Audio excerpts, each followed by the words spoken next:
here. Let's get started, and we'll just keep admitting people as we go. Good afternoon, everyone. Good afternoon, and it's so great to see, at least virtually, see everyone here on this, if you're here in Austin, this wonderfully rainy afternoon we've got here.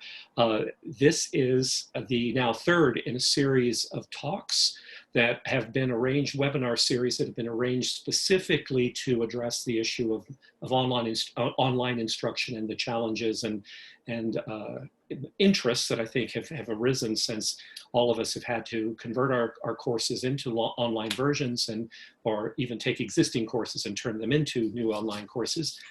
We've been doing these, the Texas Language Center, in cooperation with LATES, the Liberal Arts Instructional Technology Services, and Dr. Patricia Kyle with LATES have worked to do these kind of parallel series of courses. So please do check into either the TLC or the LATES websites for the entire series, and we hope to see you in future talks as well.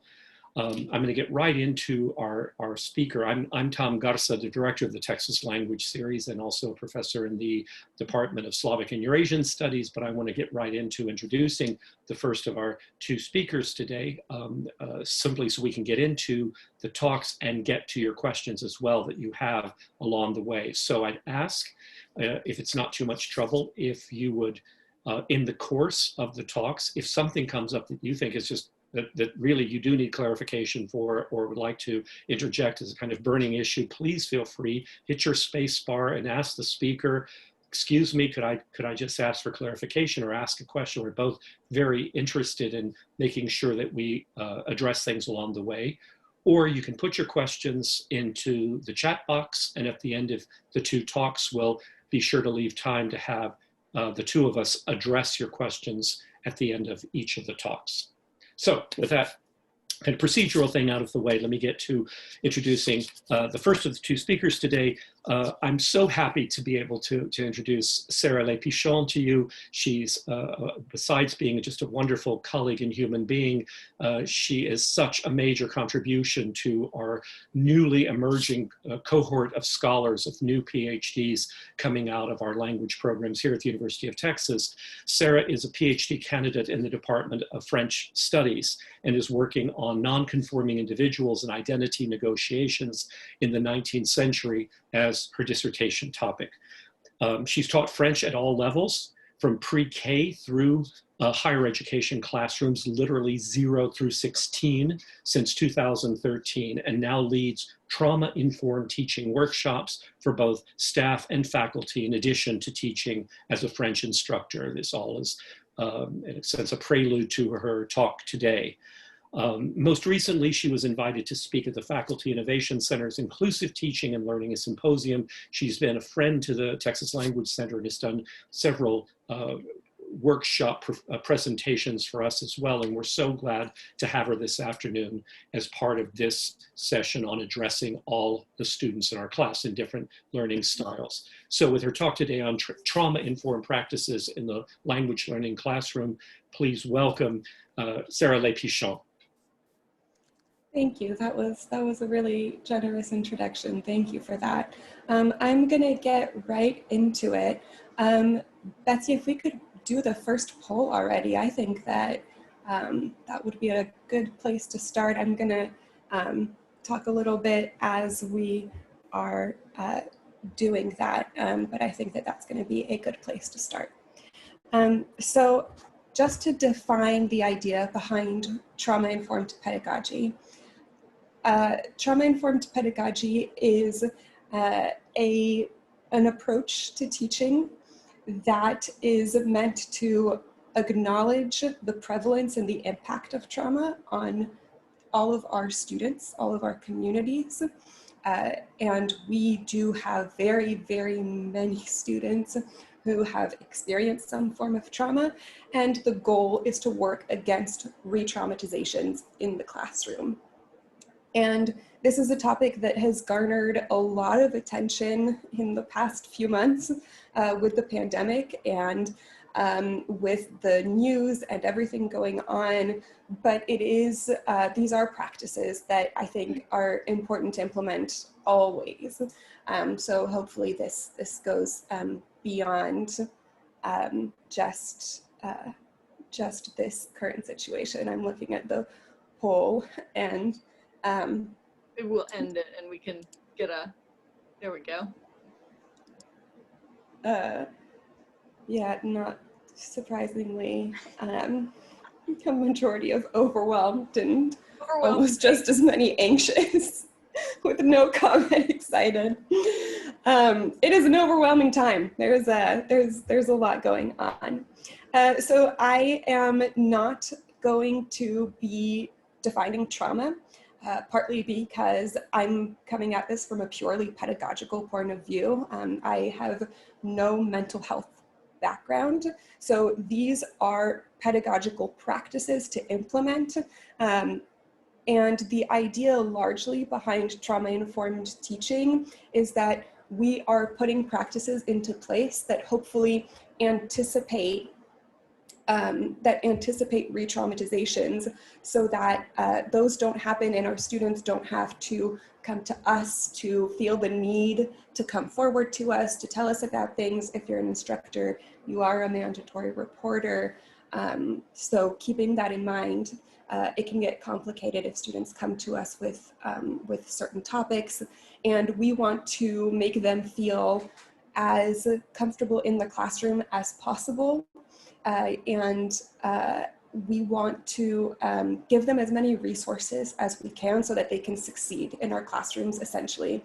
You know that a student who's re-traumatized is not one who is learning successfully, and they are also the students most often who drop our classes. And so we don't necessarily know about them. So I'm going to I do want to mention also very quickly that trauma and discomfort are very different things. I think that discomfort in the classroom and in all kinds of other spaces can be really conducive to growth. Trauma is not conducive to anything in relation to learning.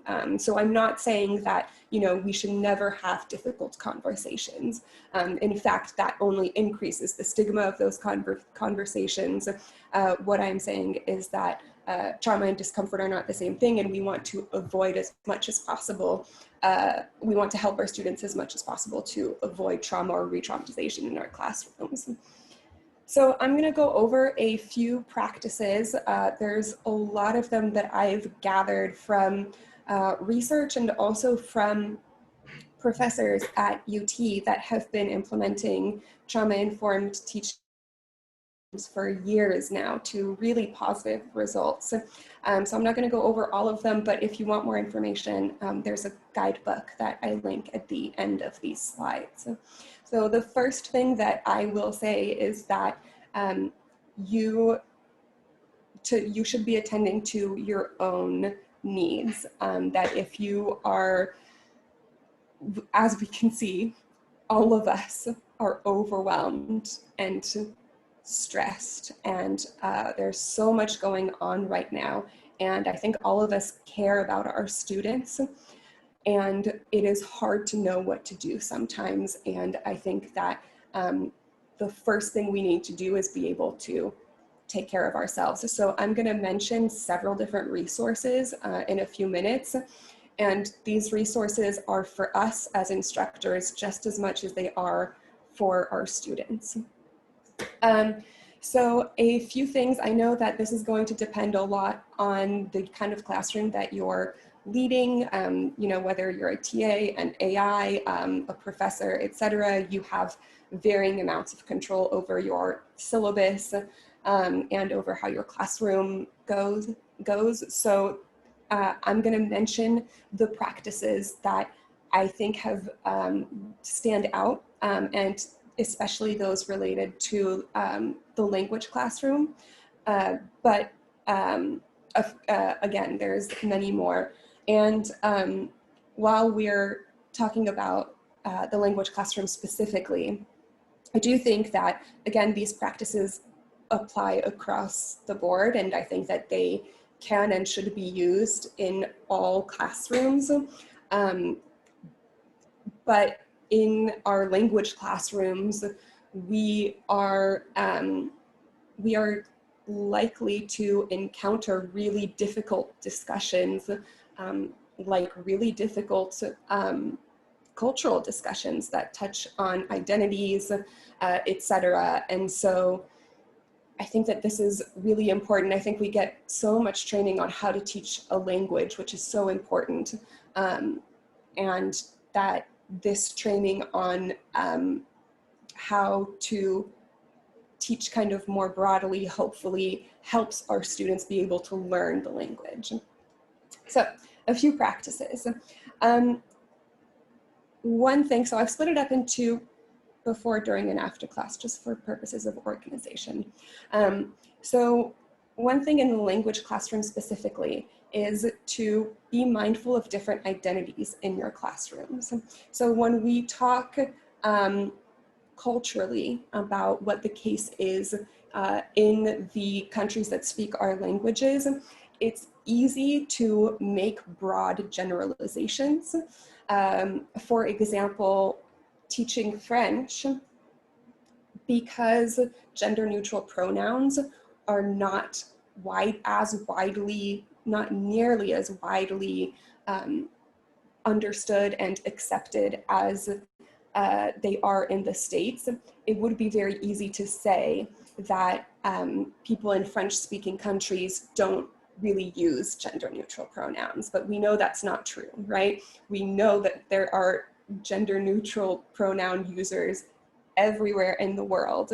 And that regardless of whether or not that's true in the countries that we're talking about, we want to make it clear that it's true in our classroom, that we recognize these identities in our classrooms.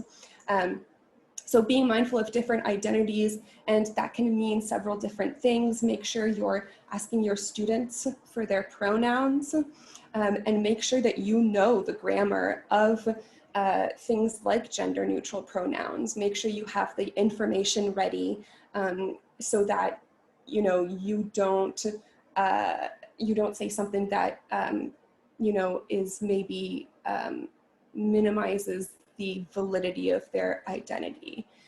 So if you don't have the information, if you don't really know or brush it aside, it's going to be really problematic for your student. So then on the syllabus, so just be prepared with all of that information. And on the syllabus, I really encourage you to include a self-care statement. And within that self-care statement, to include resources. And with those resources, to include specifics. So by which I mean a phone number and an email address, and ideally even maybe a point person, though obviously that's not necessary. And I'm going to talk about resources in a few minutes, the ones that I have found the most useful.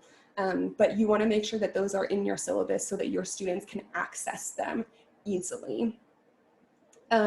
And finally, one thing that has proven to be really successful, and again, this is going to be different for all instructors, but implementing grace periods and offering alternative assignments has been really successful in encouraging students to approach difficult material. The feedback that we've gotten has been largely students saying that they are much more likely to approach these difficult conversations and this difficult material, knowing that they have the chance to pull back from it if they need to, thanks to a grace period or thanks to an alternative, knowing that there is an alternative assignment available.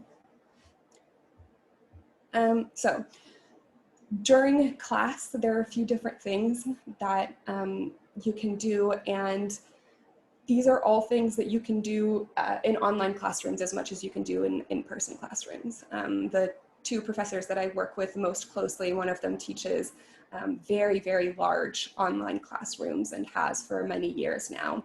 And these practices have been really, really successful in his classrooms.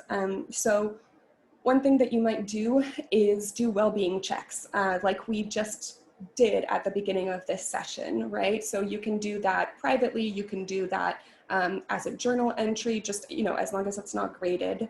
And it doesn't have to be complicated or long. It can be just a single word. It can even be an emoji. What you're trying to do is gauge how your students are doing. And if every single one of your students, like in this poll, says that they are stressed and overwhelmed, do your best to take that into account. Think about, what does that mean for the assignments that they have to do?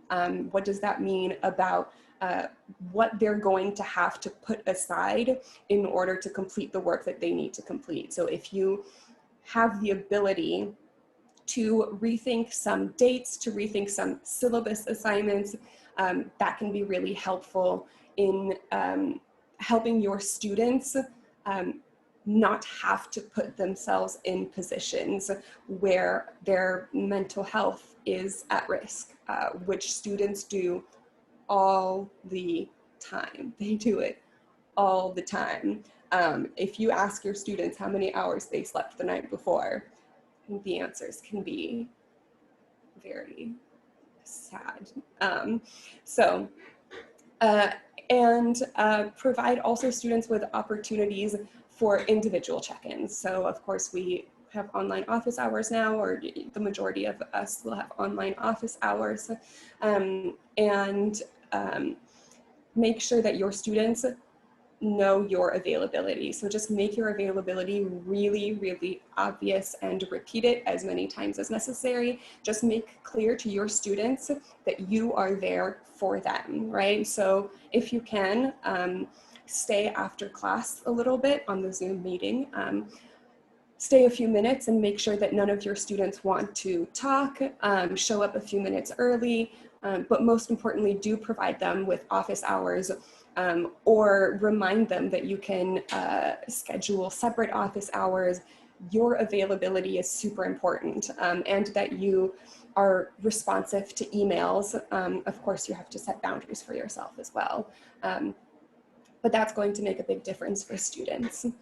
And finally, after class, one of the biggest things that we can do for our students, and I've touched on this a little already, one of the most important things that we can do for our students is inform them of the resources that they have available to them as students at UT.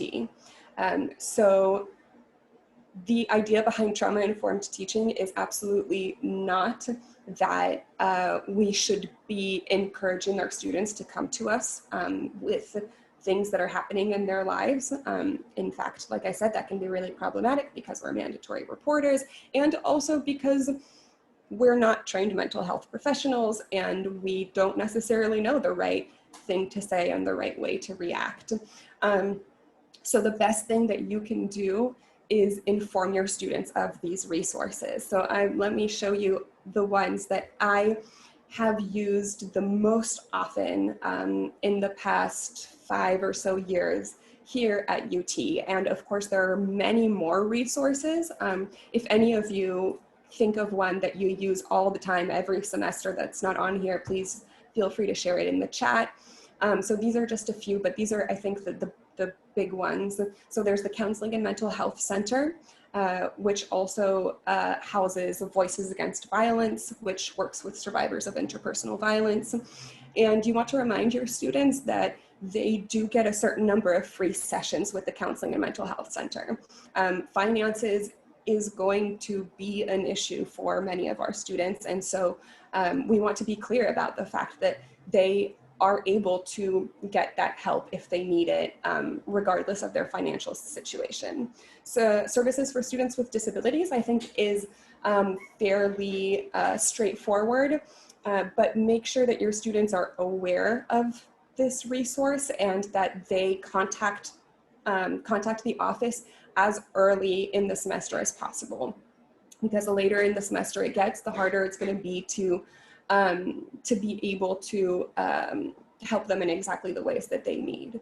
BCAL is a resource that I think is underused at UT. It's a really, really great resource. So Behavioral Concerns Advice Line.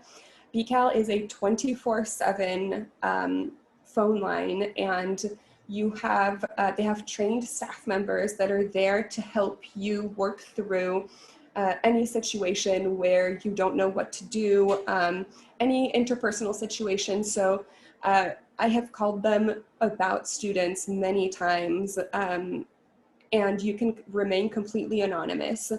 So you can call BCAL in a situation like my student hasn't shown up in a week and I haven't heard from them and I'm getting worried and they're not responding to my email, right? That's happened to me many times.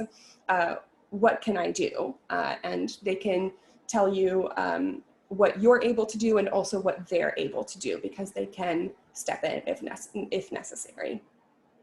So BCAL is an amazing resource, and it's also a resource for your students because it does address all kinds of interpersonal issues.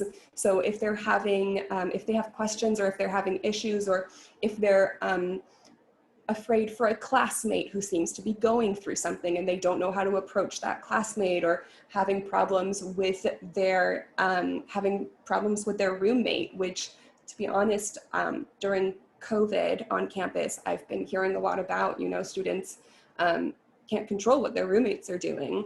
And so I think that's a really stressful situation for them. So they can call BCAL, and BCAL will walk them through the kind of language to use and how to approach them, etc. Student emergency services is a really, really important one.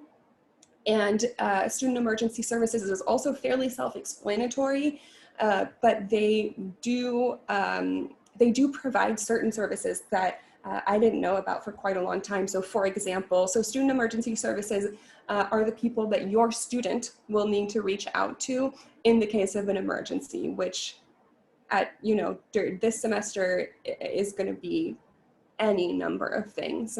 And student emergency services is going to talk with the student and then give you a letter that explains that it doesn't say what the student has told them at all. It just says the ways in which you need to accommodate your students. And what's really great about that is that you don't have to try and figure out what's fair and what's not fair, etc., because that's student emergency services job.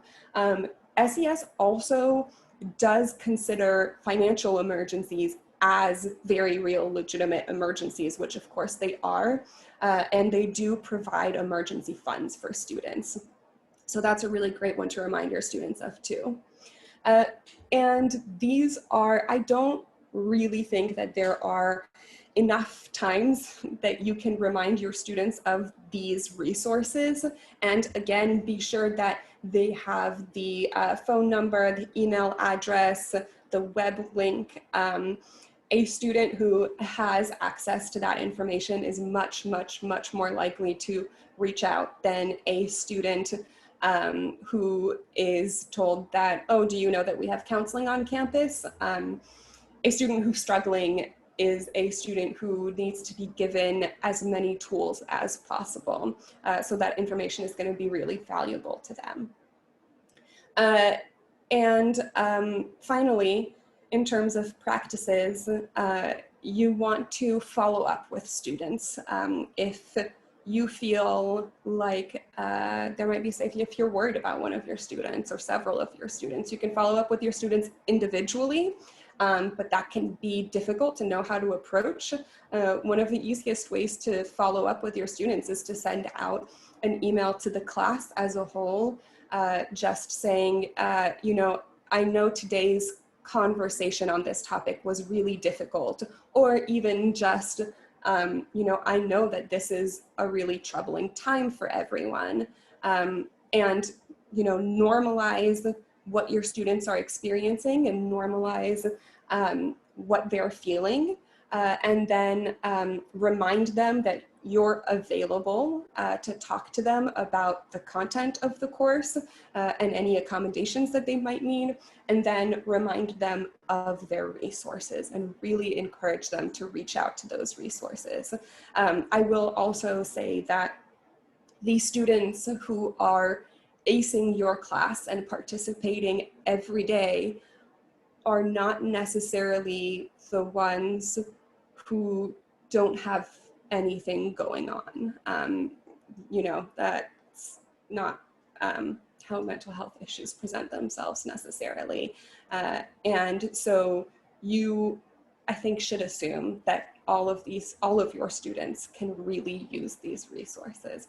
So hopefully these are just a few. Again, there's several more in the guidebook, but hopefully these are just a few really, really easily implementable practices that you can use in your classrooms that will help your students feel more empowered, which one of the biggest things in trauma-informed teaching is that you want the classroom to be as student-centered as possible. So you want to give as much control to your students as possible.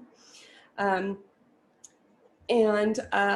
have a few resources here, just in case anyone is interested. So there's the guidebook that I've mentioned here that has all of the research, and it also outlines professors at UT and their strategies. This is specific to COVID times recommendations. And of course, if you have any questions, you can always email me. Hopefully we have time for quite a few of them now, but I'm always available over email to respond to questions about TIP as well.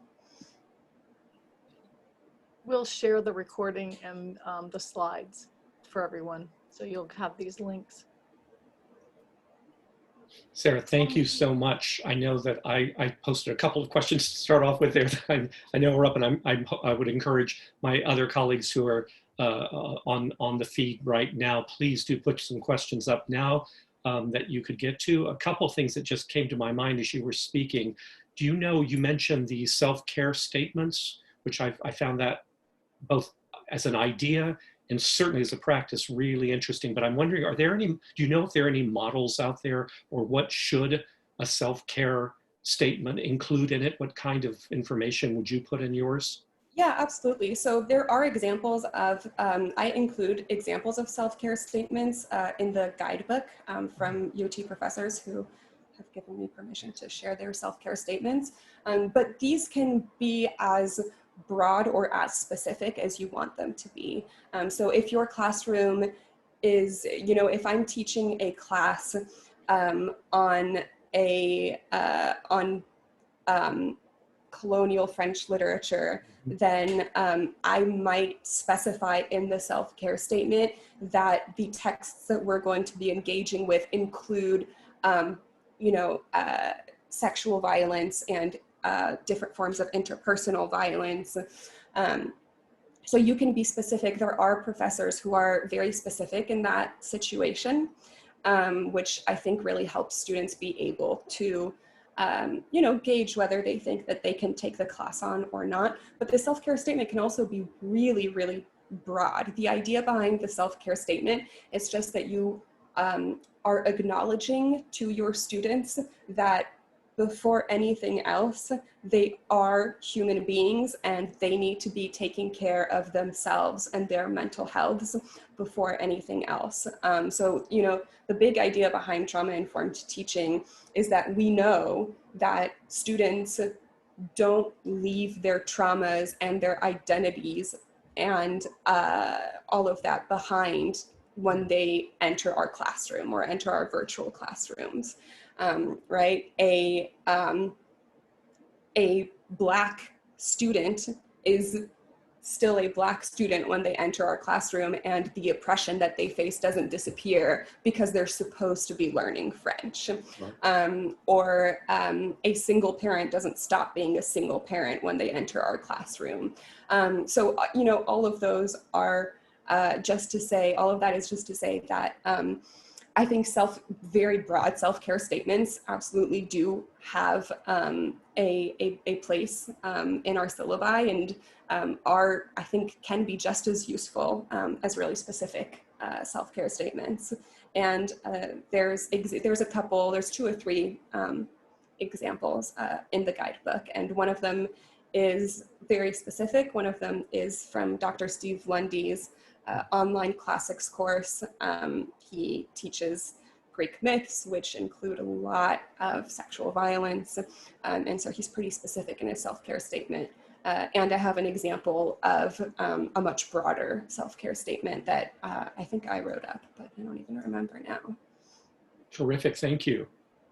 So another question was, there's several K through 12 instructors on the feed today, and the question is, what recommendations would you give or could you give to K through 12 instructors in dealing with younger students, not college age, but younger students in dealing with their stress or difficulties and so forth? That's such a good question. And I think K through 12 is a whole different ball game than higher ed. Is that the expression, ball game? Anyway, I think that K through 12, it needs a workshop all its own, just because there are so many factors in K through 12 that aren't factors in higher ed. Parents play such a big part in our teaching when we're K through 12 instructors. I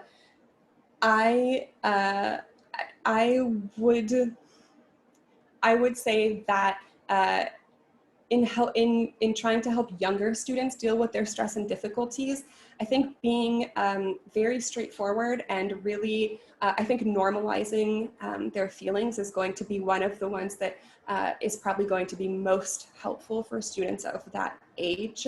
Recognizing the situation and really affirming what they're feeling and that's not out of the ordinary. And I think that that's going to be one of the biggest ways that we can, I think, encourage our younger students. I think that, straightforwardness and honesty goes a really long way. And that applies to so many things that are related to trauma-informed teaching. In your teaching, I think that being honest about where you are in terms of, your relationship with technology. I think it's really helpful to be upfront with your students.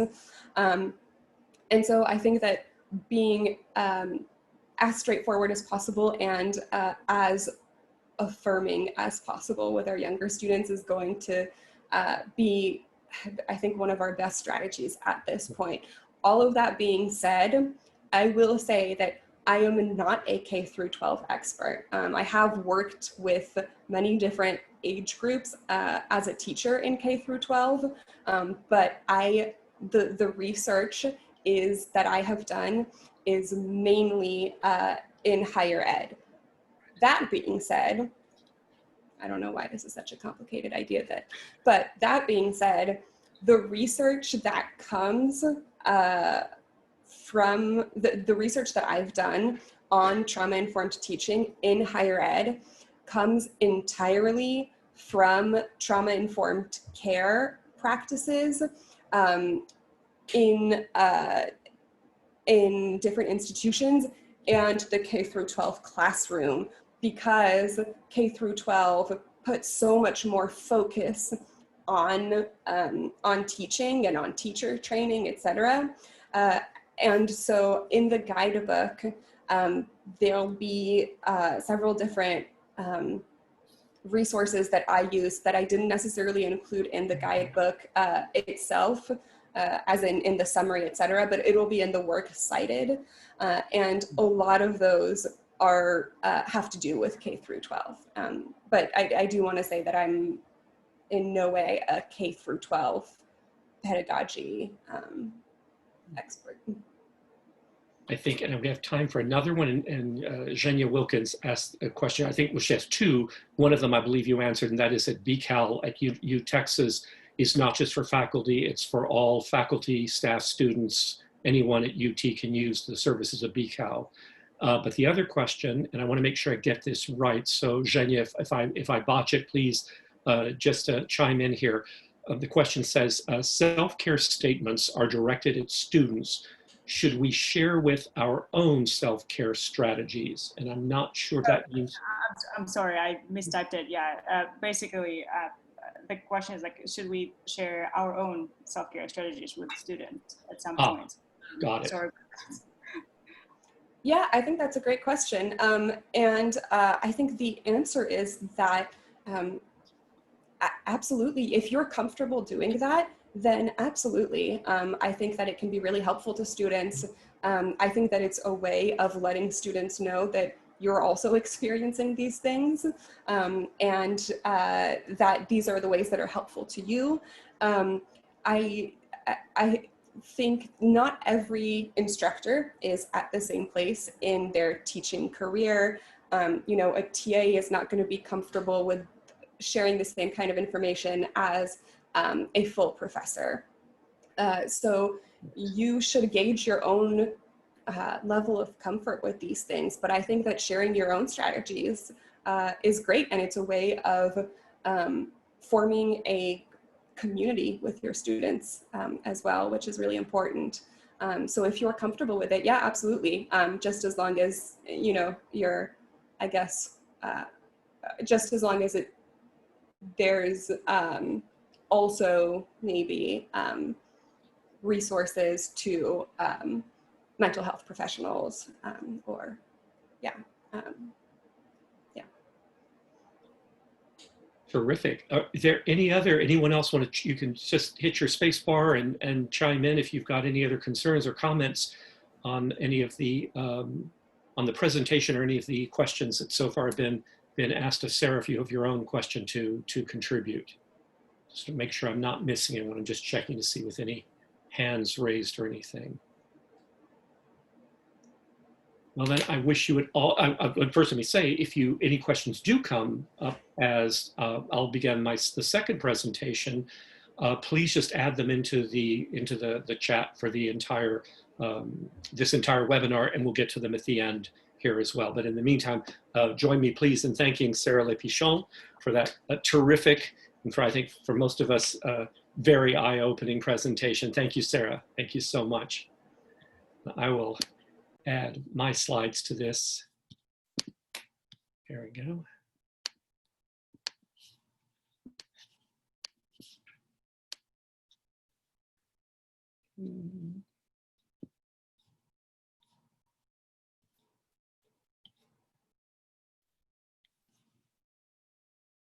There we go.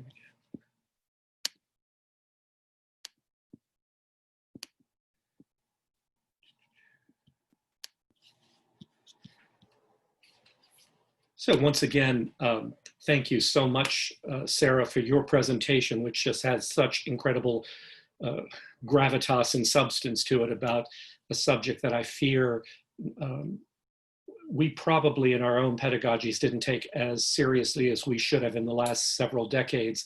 But certainly in the age of COVID-19 and online instruction, I think a lot of the stresses that we all feel, as your first little poll of the participants today showed, so many of us are in these kind of super stressed or super agitated states, that I think it's something we really need to keep in mind as we go forward.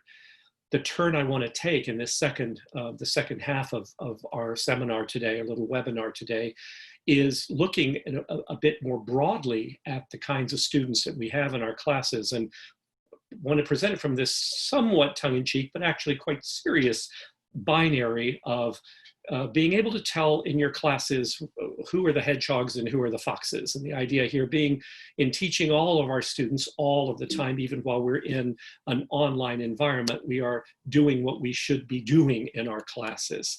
So the idea of looking at hedgehogs versus foxes is not my idea. It's the idea of this gentleman here, Isaiah Berlin, a Soviet-born, born in Latvia, Soviet-born, Oxford-educated literary critic of the 20th century, who in his 1953 book, The Hedgehog and the Fox, posited this wonderfully charming idea, which he later actually admitted was more of a joke, not so much a joke, but just a kind of a lighthearted, fun dichotomy, but has been taken quite seriously for any of us who are looking at about personal differences, including learner strategies and learner differences. And so he described and broke down some of the great thinkers in the world of Western culture, and started off with this kind of provocative list of listing foxes as the great, and the wonderful pair of the two great Russian writers, Tolstoy and Dostoevsky, that Dostoevsky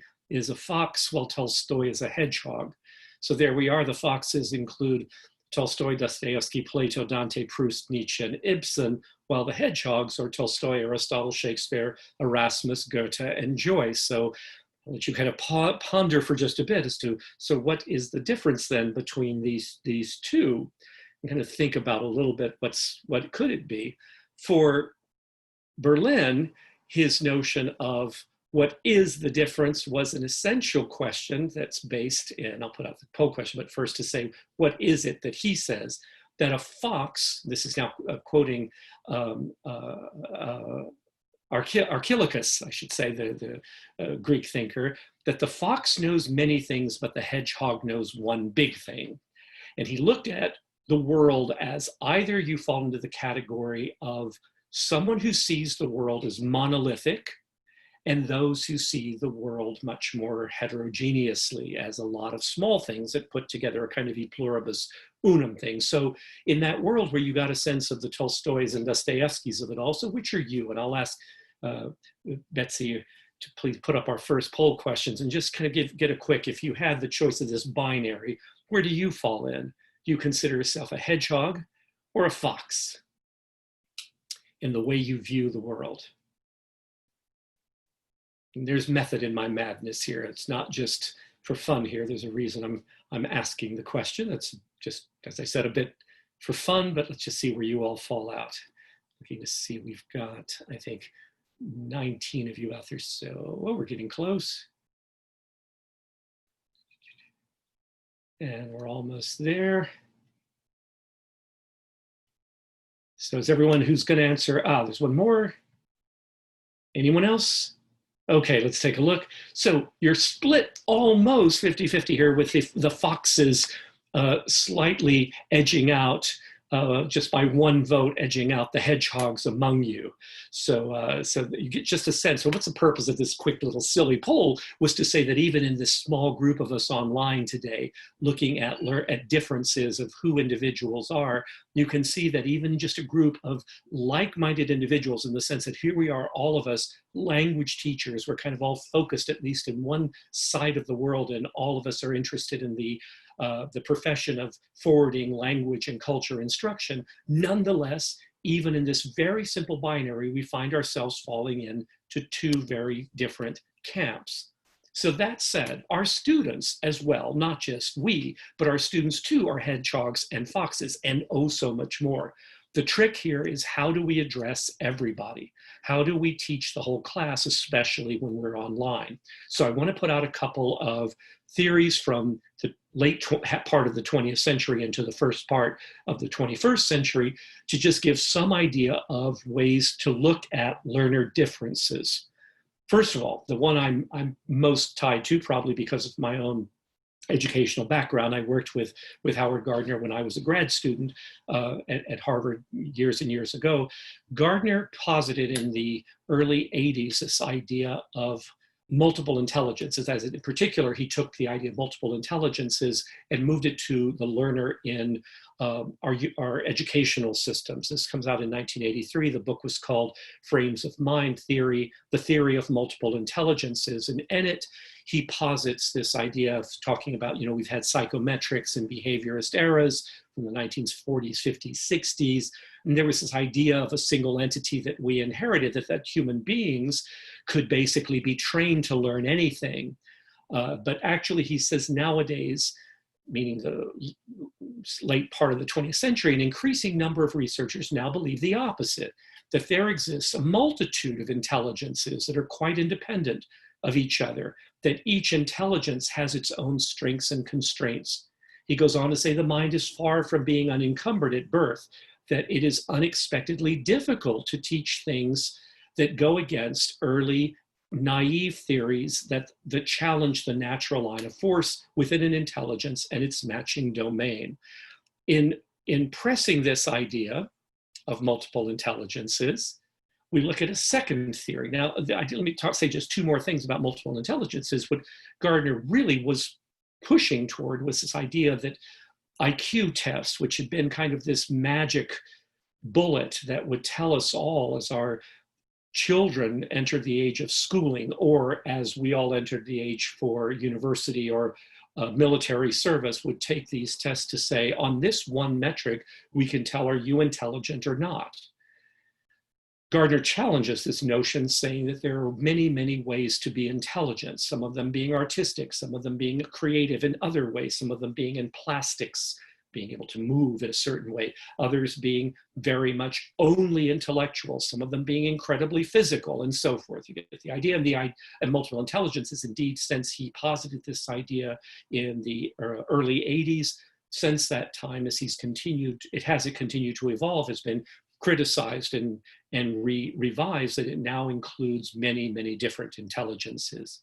Following up on this idea, a little bit later, in 1998, Betty Lou Lever, in her volume called Teaching the Whole Class, took the ideas of multiple intelligences as one of the tenets for teaching everyone in specifically your language classes, and put forward this idea in her 98 book, Teaching the Whole Class, and focus on where she's saying we're not talking about a method, we're not talking about simply changing your syllabus, it's actually a whole worldview, a philosophy that's really using a term, and here she, before the term was being used very much in our pedagogy, was looking at what we today call student-centered classroom.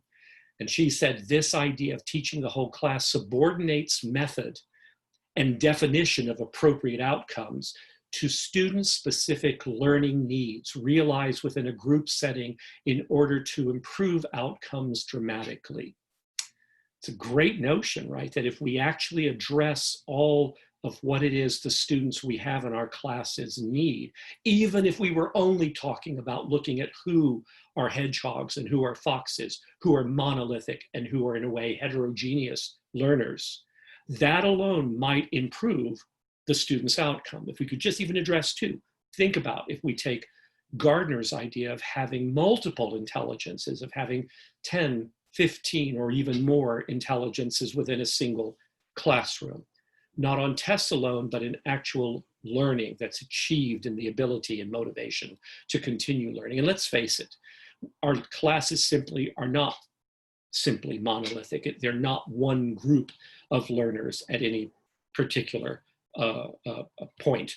They are indeed very much a heterogeneous group within our classrooms that we do need to address the entire time. So the idea now here is learning types and online language instruction. How do we make it work? And here's where I'd ask if we could, before I get into how do we make it work, one more quick poll here.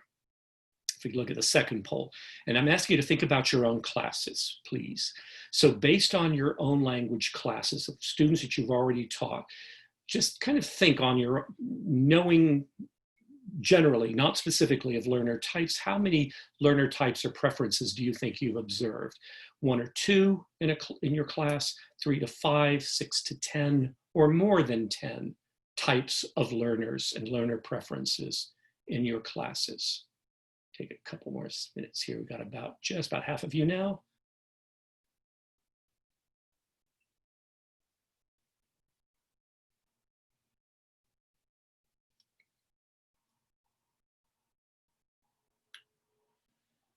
Always interested here. I do this particular polling for a number of different talks I give, and it's interesting how the different audience, how it breaks out very differently according to audience here. So two more seconds here, maybe, for a couple more responses. Nope.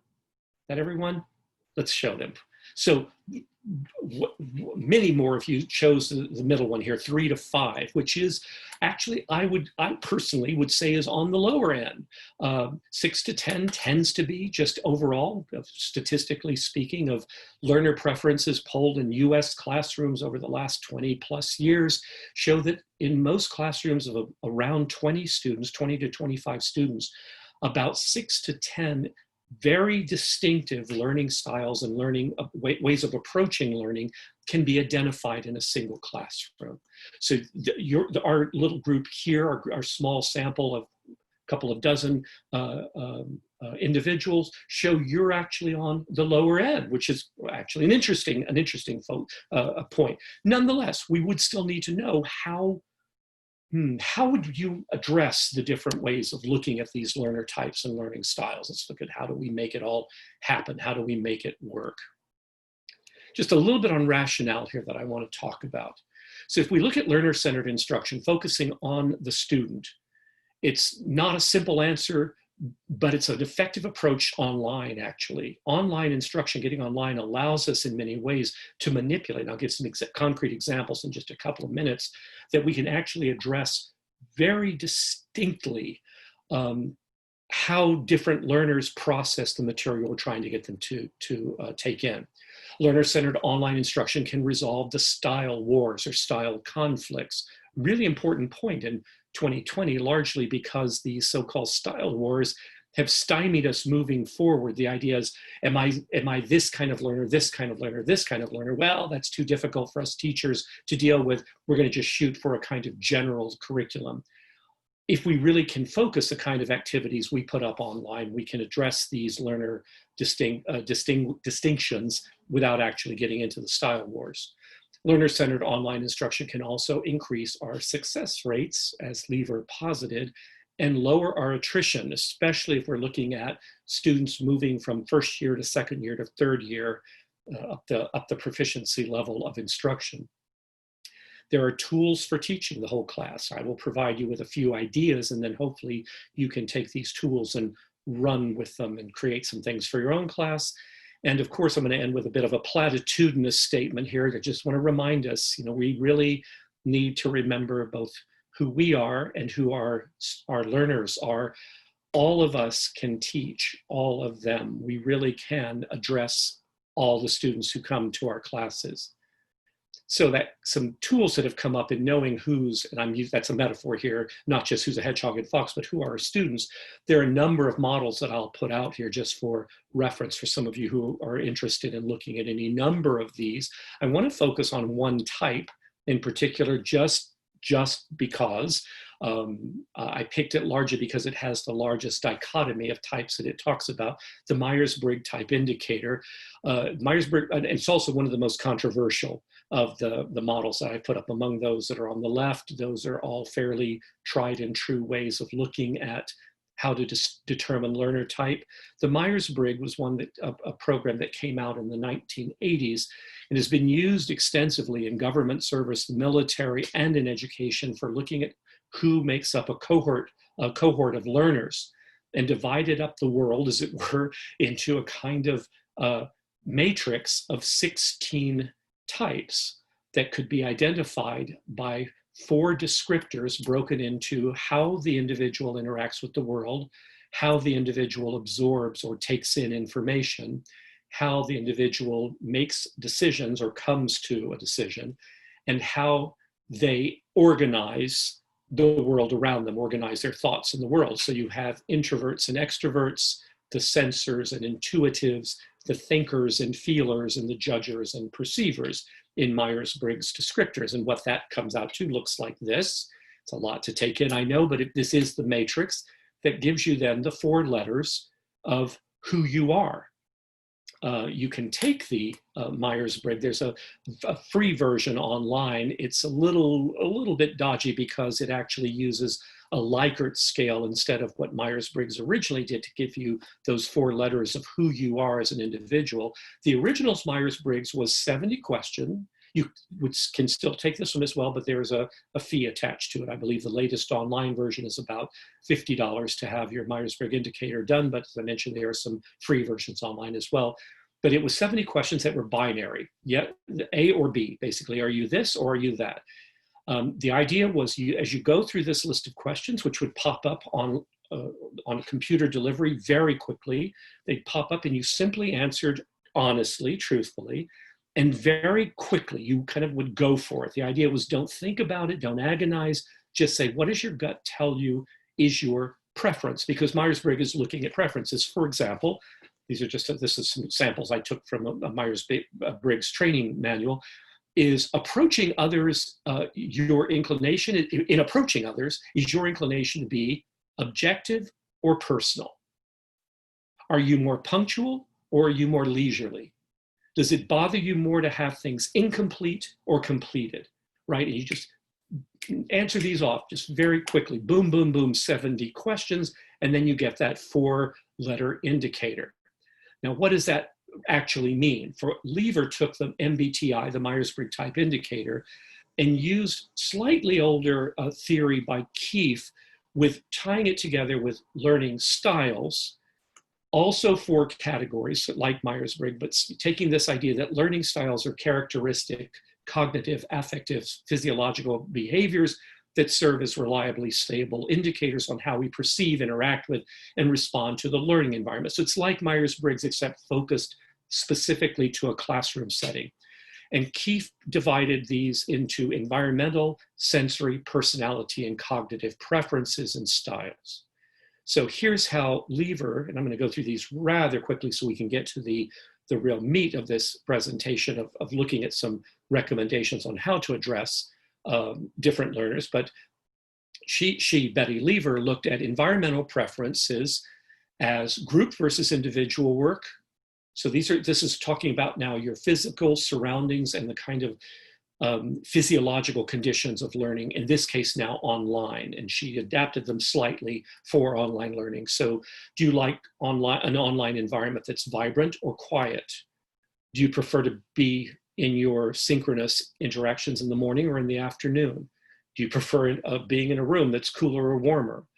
Do you prefer before lunch, after lunch? These are for synchronous meetings as to what time you'd be going for. So it's adjusting whatever you can and where not possible to helping students adapt, especially regarding asynchronous work and their settings. That is, being able to help your students know that when you put something out there for them to work on asynchronously, to be sure and say, find a place that's quiet if that's where you prefer to work, or maybe you want to be particularly at a socially distanced, say, coffee house environment that's a bit more vibrant, but nonetheless safe in this current environment that we're in. So environment, sensory modalities. This is now how students take in new information in through very different channels. And you probably know most of these: verbal versus visual learners, the idea of a learner preferring a vocabulary list to a pictogram or an illustration, print versus visual, having something being read to, or reading it out yourself. The student who prefers the rules of grammar to learning grammar in context, and reading or hearing about it versus doing it. All of these modalities are to say that we vary the way we present the same material with the same goals, but that would include our media and how we do it, the manner and the modality. Consider alternative types of assessing the same thing you're presenting, right? If we test the way we teach, if you're mixing it up in your online classroom of how you present the material, you're going to want to do the same as you test it. Dealing with personality types, and this is now the hedgehog and foxes of it all. The different ways that learners relate to each other, especially in online environments where they can't physically be in front of one another. They can only see each other's images. How do they deal with that world? Hands-off versus hands-on dealing with the material. Do they prefer to work individually on assignments, or do they prefer the breakout room environment, group work? Written assignments versus oral assignments. Would they prefer to write an essay to demonstrate mastery of material, or would they prefer to creatively perform a skit? Are they flashcard learners, see basically electronic versions of this or that information, or do they prefer the words given in a context? Do they prefer us, the faculty, to talk about the language, or do they prefer to actually just get in there and get dirty and speak the language? So again, for us, create diverse activities that would have the same goals, appealing to all the diverse learners we've got. Here's where using portfolios is really a great way to allow students to find different ways that match their own personality type to master content, that a visual learner will be instinctively, inherently drawn to a visual type of learning. And finally, cognitive styles, the ways that individual learners will perceive and process what we put in front of them. So here's the hedgehog and fox, global versus specific, rules first or the text first, which do we give, which student prefers which way, inductive versus deductive learning, theory versus practice, and concrete versus abstract instruction, as well as sequential learning versus a kind of shotgun random approach to presenting material. Again, we want to, as the instructor, consider varying how we present online, how we practice it, how we assess the material that we engage with the two sides of our brain. Words and visuals, discrete items, the whole text, rules versus generic material.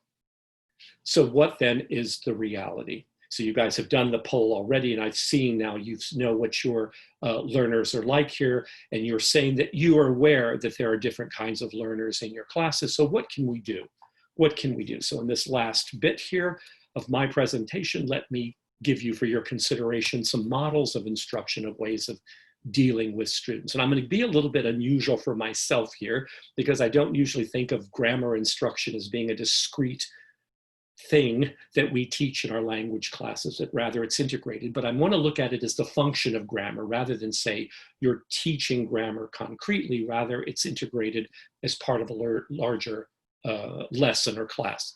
But the function of grammar, let's say the function you're trying to look at is making sure your students have mastered the past tense of certain verbs. So learner A would prefer a chart of grammatical endings. They would prefer models of verbal conjugation in the past tense.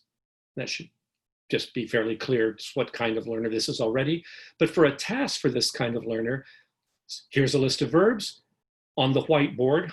This is working in Zoom. Let's say, write out on the whiteboard the past tense form of each of the verbs that I've given you very quickly, a quick online instruction for learner A. So you get a kind of sense now, what kind of learner would this one be? It's probably not your visual learner, not your spatial learner. This is very much an analytic learner who prefers, as we see, grammatical endings. Learner B is a very different kind of student, and they could be sitting right next to each other in our visual on Zoom. These students could literally be in the box next to one another. Student B, for learning those same past tense of the same verbs, would prefer looking at an online newspaper article reporting a student from the day before. So that story would, of course, have a lot of, this is what happened yesterday. The student would say, we would say, use the past tense forms in a short model text. That was how they would prefer to get the information. The task now, same class, same verbs, but highlight the past tense forms of the verbs that you can find in the article and write them out. And it could be on the whiteboard, or it could be just simply, this could even be an asynchronous exercise. So two very different types of learner here. We're not done. What about a third learner? Same past tense form of the verb, but learner C is very oral. So an audio recording of a native speaker narrating historic event in the past. A list of verbs from the broadcast, from that audio recording, that would show, here's a list of the past tense forms that came out of that recording. Your task, create a radio news broadcast of a past event. Again, adjust the task here for the proficiency level of the student. This could be anything from a very early student who could narrate very simply, I woke up, I got up, I ate breakfast, something very simple, to a much more complicated narrative to a student who's at the intermediate, high, or advanced level. And finally, my fourth learner here, learner D, is yet a different kind of learner, one who prefers a scene from a feature film, a little short vignette with dialogue of relating past events. Again, I would give, similar to learner C, a list of verbs from the film indicating past tense form. But this learner really, oh, sorry about that. This learner is really out there. This is my extroverted learner. So act out a scene from the film using the past tense forms of the verbs that we're practicing and post that performance on Canvas. So that's something that's a very concrete kind of instruction. What about something more along the lines of vocabulary, lexical function? Let's say your thematic that you're looking at for this unit is talking about the weather. This is fairly typical of most of our first year textbooks. So you're looking at vocabulary around weather in your target language. Again, I'm going to look at our 4 learners very quickly. Some learners may prefer simply, I just need to know what are the vocabulary words that I need to know with a translation. That's how I learn vocabulary. I want to use old school electronic flashcards with the vocabulary items I need to work on, and I'm going to write sentences out on whiteboard using the new vocabulary items. I consider this learner fairly conservative, but that's how they prefer to learn the material that's been assigned. Our learner B, again, a little bit different here, is a kind of more of a digital native. And so they want to look at a digital weather report with a narrative, list of the vocabulary items for reference in that weather report. So it may not be there may be words in this weather report that are still beyond their ability, but they need the relevant weather vocabulary. And then their task will be to identify all the vocabulary related to weather in that digital weather report and give their English equivalent. So if you notice, the task in a way is doing a similar thing, but the modality for getting there has been changed to attend to that learning type. Again, these are both online activities. What about our learner C? Looks at a radio broadcast of a weather report from the target, this is our oral learner, listens to a radio broadcast of a weather report from the target country. We provide a transcript of that same report. The task we give now is to prepare a similar broadcast, a weather report radio style oral broadcast from your hometown that you then would post to Canvas as well. And then our very visual learner that we have, who's also extremely performative, learner D, television weather broadcast with conditions in the target country, give the same key weather vocabulary again as my prompt.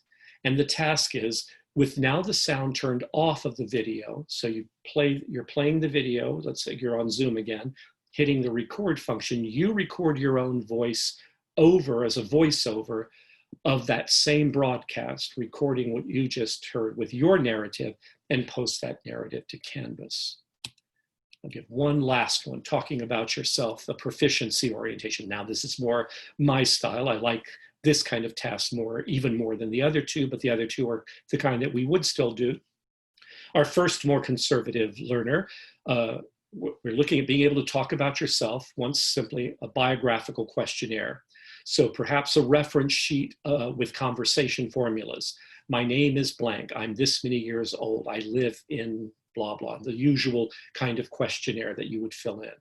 The task, very simple. Fill in an online questionnaire and be able to narrate its details, right? To be able to say, in filling in the online questionnaires, my name is, I'm this many years old, I was born in, etc.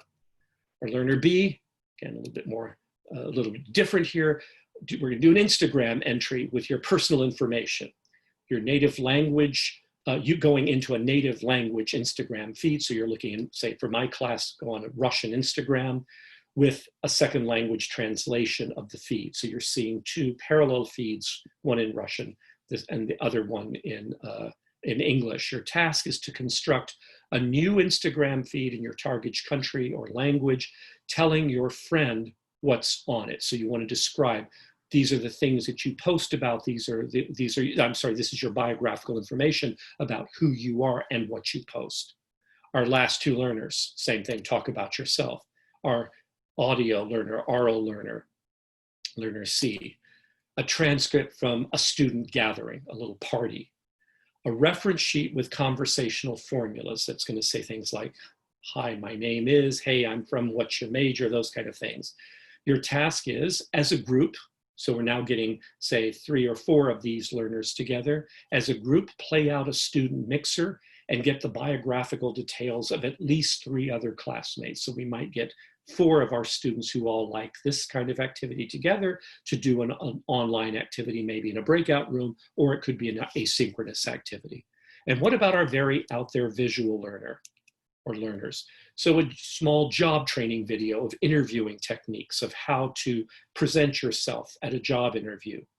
Again, a list of key speech acts, like saying, very pleased to meet you, my name is, I was born in, I took my degree from, or I graduated from.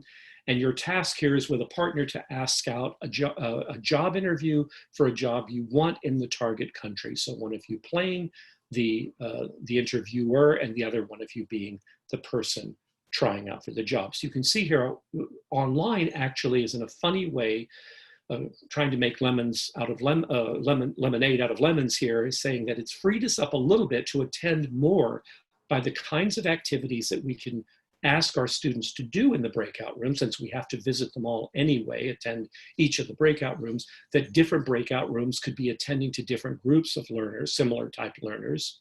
If indeed it's the case that you all had, as your polling indicated, let's say in a group of 20 students, you've got 5 different kind of learners, that would be perfect to be able to create 4 breakout rooms, or with each of them, or 5 breakout rooms, each with the different type of learners that you've got in them. The most important thing, my parting shot here, is this little quote from Come and Take It Day, is it's all about hybridity. Tú sabes? The idea is reminding ourselves that our classrooms are not monolithic. Our classrooms are incredibly diverse, and it's much, much, much too easy. As Sarah reminded us in the first presentation, it's too easy that while we're in our online Zoom environments to be so preoccupied with the technology, with the material we're trying to present. Is everyone present? Have I checked everyone in? Is the audio visible? Is the audio hearable, audible? Is the visual clear? Is my connection good? That we forget a little bit sometimes about the actual object and subject of our instruction, our students themselves. And so with that, I want to open it up to questions. And I'd love it if these could be, they can be for this presentation, or please combine the two, and either Sarah or myself can chime in on the answers here. And Betsy, maybe if you could, I can't pull up my chat feed here. If you could tell us if there are if there's anything in the chat feed, or or anyone wants to just pipe up with a question, that would work too.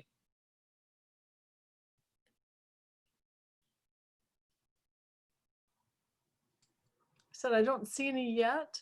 I do want to remind everyone that if they want CPE credit, to please sign into our, I just posted again. Anybody have questions? Questions, comments, discussion, anything at all that's of interest to you, or concerns that things may be about student differences and student preferences that Sarah and I did not talk about today, that you're curious about, or we're hoping we would talk about, but failed to. Please let us know anything.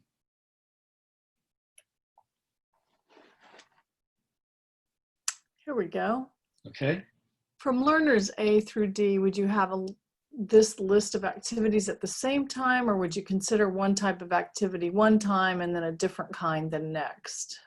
So that's a terrific question, because it's both it's in classroom terms, it's very practical, and actually in theoretical terms, you've engaged with the idea that are these monolithic differences? Is there a kind of way of saying everyone should be able to attend to different kinds of learning, or do we actually attend to individual student preferences? So my personal preference and my practice is, and I try to do this when I'm face-to-face, to be honest, I find it tougher face-to-face than I found it online working with my language classes. I try to have in mind, because once I've met my classes, and I do exactly what Sarah recommended, which is to poll my students before I meet them. I poll them about, as much as they're willing to tell me, about either their identities, what pronouns they prefer to be addressed by, with. I ask them about their interests. I ask them I do ask several language learning specific questions to try to get at, so who are they as learners? And I love to ask questions like, have you had foreign language? Have you had a language class before? Almost always, because I deal with grade levels, university levels, post-secondary levels. They've almost all had secondary school experience in language learning. So almost all of them say yes. And then I ask what did they like most and what was least effective about their classes. And usually from those two questions, I can get a real sense of what kind of learner they are. Because if they say, well, I really love that, we got to do a play in my French class. We did skits. I love skits. Or they'll say, I really, really didn't like that they made us do memorize poetry. I really didn't like the memorization, or I really hated the vocabulary quizzes. So I can tell from their answers what kind of learners they are. And from that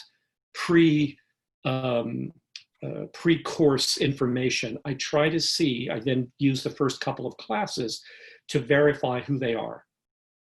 More or less. I'm getting better at it as the years have gone by, but one can do this with some good degree of reliability after your first few classes. And from that, I then start constructing. Online has been just such a joy here. I construct different types of breakout room activities for the different groups of learners that I have. Now, I was kind of buoyed by your responses that most of you seem to find 3 to 5 being the optimal number of learning types in your groups. I found them in most of my classes to be a little higher, maybe more 5 to 7 in the classes that I've taught. But nonetheless, it's pretty straightforward to do. It doesn't take a lot of extra work to just simply devise different. I'm using the same material. This isn't 5 different curricula. I want to be clear on that. Same curriculum, the same text, but then different tasks, if you will, from those texts that I'm using within the breakout room. So I may add a visual component for my visual learners. I may add the kind of grammar chart or grammar explanation for my much more, in a sense, explicit learners. I love putting in any kind of performative element for the students who are the extroverted learners and so forth.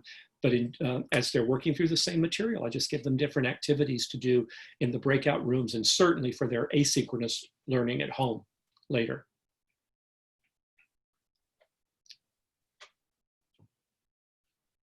Anything else?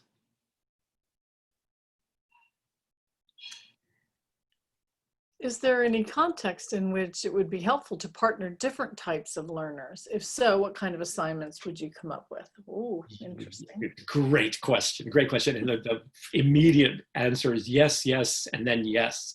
It's a great way to, this now pushes a little bit on you don't want to add too much stress to an already stressful situation that we have with the COVID situation in our students and classes. Otherwise, we wind up in the situations that Sarah was talking about, where we need to then start addressing high anxiety levels in our classes, but within a comfortable level of challenging our students is putting them sometimes outside of their comfort zone to try not simply to deal with the language in a setting they may have to if and when they're in country.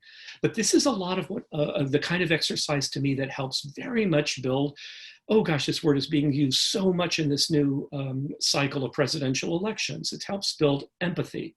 It helps our learners understand other personalities within our classroom. And that only can help us, especially in K through 12, build better human beings. It really helps us develop our younger students as humans, and our university students as being hopefully more empathetic citizens of the world.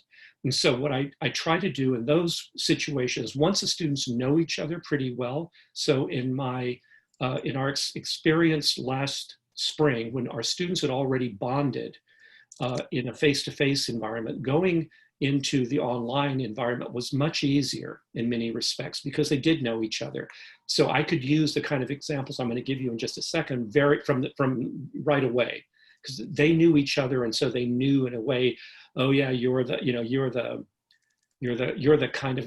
country boy who you'd rather spend the afternoon sitting listening to a couple of with your earbuds in, listening to music and with a beer, while this woman she's our partier. She likes going to 6th Street. She likes being in groups of people, the extrovert, the introvert, and put those two learners together in an exercise that could be something like setting up the task has to be one where you are finding out about the other, or in a way adjusting to the other. So, but we were the course I was teaching was a 4th year Russian class, so quite advanced, mid-semester. So I would put, say, an introverted student together with an extroverted student and put them in the situation in which the extrovert had asked the introvert out. They go out, and in the course of dinner, the dinner that's brought to them is completely wrong and it needs to be sent back. The introvert is dying 1,000 deaths, not wanting to call back the waiter, our server, and negotiate, this is wrong, take it back. Our extrovert is like, what's wrong? We're paying for this, of course we're going to do this. And so the task is negotiate between the two of you what you're going to do. That's a long-winded way of saying the best type of task to put when you're putting different types of learners together is a negotiation task. Is even at the beginning level, a novice level, of how do you negotiate? Do we do things your way, my way? And what ultimately comes up in the ideal setting is try to see it my way, try to see it my way. And they tend to be really fruitful interactions with our students, even at the novice level, even when a student is simply saying, I like this, and the other student says, but I like that. Let's buy this one. No, let's buy that one. And then they start with adjectives. This one's good. Well, this one's good too, right? These kind of things. And that, you really want to kind of get exactly that kind of negotiating going back and forth. But it was a terrific question that I would just keep saying, I said, yes, yes, yes. Do it as soon as you can. But the students do need to know each other to be able to, not to make it too stressful for them to enter into those kind of role plays. Thanks for the great question. So we have another statement, not a question, just an observation. I have learned from you all that as instructors, we need to be aware of student needs with respect to trauma and inclusion, as well as aware that our students represent diverse learning styles. My takeaway is that we as instructors are free to tailor our content to our students' needs. This is liberating in face-to-face environments, but even more so with respect to the online setting. Thank you so much for these enlightening perspectives on language learning and teaching online.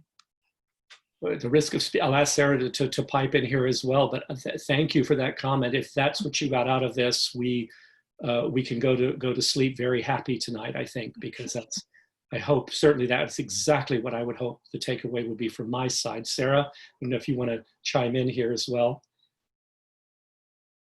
Yeah, no, absolutely. I mean, I think both of us mentioned student-centered and learner-centered learning just about 1,000 times each in our presentation. So yeah, absolutely.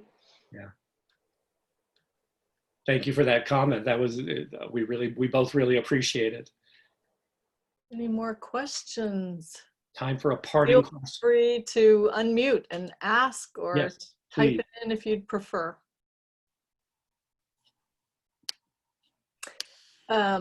A quick reminder, we will have a survey after this that would be really helpful if you'd be willing to fill it out. It helps us know what people want in the future and ways we can tailor things like this. It also helps when we ask for funding from our college and so on to produce these. The recording will be available soon and the slides will be available. We'll, oh, I didn't post it. Okay, sorry. Oh, you did, sorry, I didn't see. Oh, we have, I don't know if you saw, we have another question for Sarah. Oh, good, okay. Would you suggest presenting all pronouns at the start of class, or let students know there are options if they're interested? I would definitely make it such that essentially you're not outing any students at the beginning of any semester. So usually I ask for all of my students to on a note card or to send me their preferred name and their pronouns before I ever call on them, so that they don't have to speak up and for themselves and say that's not my name. Or but I definitely, whether or not there are people who use gender neutral pronouns in your classrooms, I definitely would encourage you to explain the concept and the usage of gender neutral pronoun in your language, and just kind of, lay out, in French, there are several different options. And so usually I just, lay out, these are the options, and just go over the grammar of it. Yeah, so I would say, does that answer your question?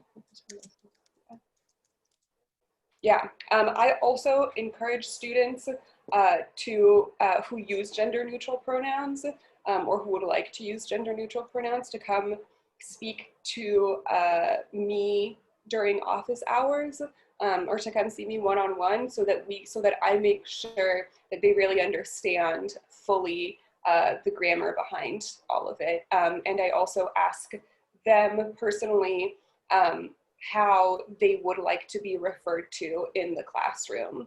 And I do have them then all introduce themselves with their names and pronouns. If I could, Sarah, I would add on to that as just a corollary to that. I completely think that's all perfect pedagogy. There's also the side from the instructor side that I've encountered in a language, and it's true of many languages.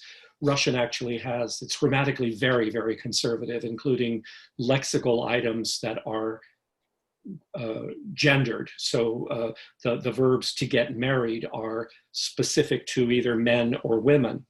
And so it's grammatically and lexically very difficult to say he married his close friend, right? Meaning male friend. He and he got married, or she and she got married, or he's dating him. These are grammatically and lexically tricky. And it requires not only simply being able to permit, on the one side, I think we must allow students to be able to say, a male student is to use the verb that is normally designated female in Russian for himself, if that's how he identifies. But it's also incredibly important that the instructors we have in our classes understand that as a student begins to, as you use that wonderful phrase, we don't want to be the ones outing a student choosing to use these grammatical turns or pronominal turns in our classes are in effect outing themselves in a certain way. And we as instructors need to be aware that we don't simply reflexively say, correct that, you use the feminine verb, you need to use the masculine verb. You're a he, use the masculine verb. We need to be very aware that sometimes it's not simply a grammatical or a vocabulary mistake, it's actually a student's choice to try to express their own intentional self-identity. Yeah, absolutely. I usually just highlight and say something like, this is the agreement is in the feminine, or did you mean for this agreement to be in the feminine? Precisely. And I would also, encourage you to have the, like Dr. Garza is saying, not all languages and not all countries are necessarily going to, make this easy for us and for our students. And I think we should be honest about that. I think this goes back to, actually having open conversations with our students and not stigmatizing this kind of discussion even further. I do think we should be honest with our students. I don't want my students who use gender neutral pronouns going to France and, not being prepared for the reactions that they're going to get. But I also do think that it's necessary to make it really clear that, first of all, this is a space in which that is completely normalized. And also to provide all kinds of different perspectives. There's so many YouTube videos out there by people who use gender neutral pronouns, and There's just all kinds of resources with the internet nowadays. But I do think that it's important to be honest with our students. Indeed. It's an incredibly optimistic note and for us to end on, and just a beautiful way to kind of put that final period after the statement. Please be as inclusive as you can of our students in your classes, period. Thank you all so much for this. And thank you, first of all, thank you, Sarah, so much for your time, your insight, your intellectual care, all of that you've dedicated to the subject matter and to your own students. So we're very grateful to that. And thanks to all of you who joined us today. We know we are living in very difficult, uncharted times, and I know there is just a huge amount of stress. As Sarah's first poll indicated, a lot of us are feeling incredibly anxious and uneasy. So thank you for sharing this time with us today. Please do check out the TLC and/or the LATE's website for the full listing of all the different. We're going to continue doing these 2 a month through the fall semester and into the spring semester, specifically trying to help us negotiate these difficult waters of teaching our language and culture courses online. So thank you all. And I posted the link to our website. Perfect. So it's in the latest one. Come look. We have lots of resources, things that we have done in the recent past, actually going back for years, but the recordings are there, the materials are there, and we just like sharing them, don't we? We do. We're all about open resources. We love to share what we do. Yeah. Thanks. Thanks, everyone. Thanks to all of you. Thank you. Take care and stay safe and healthy. Bye-bye.